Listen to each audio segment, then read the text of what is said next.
السلام علیکم ورحمۃ اللہ وبرکاتہ۔ عزیز طلبہ و طالبات، آج ہم اردو قواعد میں رموز و اوقاف کے متعلق معلومات حاصل کریں گے۔ رموز و اوقاف وقفہ کے معنی ٹھہراؤ کے ہے۔ وقفہ کی جمع اوقاف ہے۔ ہم بولتے وقت جگہ جگہ رکتے ہیں اور اس کے لحاظ سے آواز میں اتار چڑھاؤ لاتے ہیں۔ اس کی وجہ سے ہماری باتیں سننے والے کی سمجھ میں آتی ہے۔ پڑھتے وقت بھی معلوم ہونا چاہیے کہ جملہ کہاں ختم ہوا، سوال کہاں ہے، التجا کون سی ہے، جملے میں کہاں اور کتنی دیر ٹھہرنا ہے۔ اسے سمجھنے کے لیے بعض علامتیں استعمال کی جاتی ہیں۔ انہیں علامات اوقاف کہتے ہیں۔ اردو میں 10 علامات اوقاف مستعمل ہیں۔ نمبر 1، ختمہ۔ جملہ پورا ہونے پر آخر میں لگائی جانے والی علامت کو ختمہ کہتے ہیں۔ مثلا ماں کے پیروں تلے جنت ہے۔ نمبر 2، سکتہ۔ جملے میں تھوڑا ٹھہرنے کے لیے لگائی جانے والی علامت کو سکتہ کہتے ہیں۔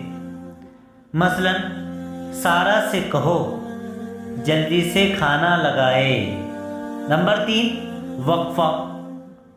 جملے میں سکتے سے کسی قدر طویل ٹھہراؤ کے لیے لگائی جانے والی علامت کو وقفہ کہتے ہیں۔ مثلا ڈاکٹر نے میری نبض دیکھی، اسٹیتھوسکوپ لگا کر میرے سینے اور پیٹھ کا معائنہ کیا، بلڈ پریشر دیکھا، مجھ سے بیماری کی تفصیل پوچھی، اس کے بعد مجھ سے نہیں بھائی سے کہا۔ نمبر 4، رابطہ۔ مفصل ہم خیال جملوں کو مختصر ہم خیال جملے سے جوڑنے کے لیے لگائی جانے والی علامت کو رابطہ کہتے ہیں۔ مثلا اس ساز پر جب وہ نیا تھا جگہ جگہ لوہے کی نکل چڑھی ہوئی کیلیں چمکتی تھی اور جہاں جہاں پیتل کا کام تھا وہ سونے کی طرح دمکتا تھا۔ اس لحاظ سے بھی نئے قانون کا درخشاں و تابع ہونا ضروری تھا۔ نمبر 5، تفصیلیہ۔ تفصیل بیان کرنے کے لیے لگائی جانے والی علامت کو تفصیلیہ کہتے ہیں۔ اسے وقف شارح اور وقف توضیحی بھی کہتے ہیں۔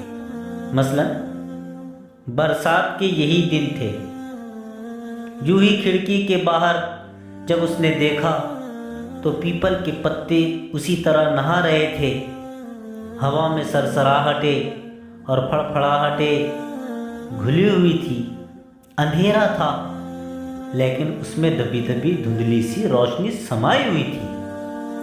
نمبر 6، سوالیہ۔ جملے میں سوالیہ اظہار کے لیے لگائی جانے والی علامت کو سوالیہ کہتے ہیں۔ مثلا امام احمد رضا کی ولادت کب ہوئی؟ نمبر 7، فجائیہ۔ تعجب، حیرت، افسوس، خوشی اور تخاطب کے لیے لگائی جانے والی علامت کو فجائیہ کہتے ہیں۔ مثلا واہ، تاج محل کتنا خوبصورت ہے، حضرات آپ نے سنا؟ نمبر 8، قوسین۔ اصل جملے کے بیچ میں آنے والے بظاہر غیر متعلق جملے کو لکھنے کے لیے لگائی جانے والی علامت کو قوسین کہتے ہیں۔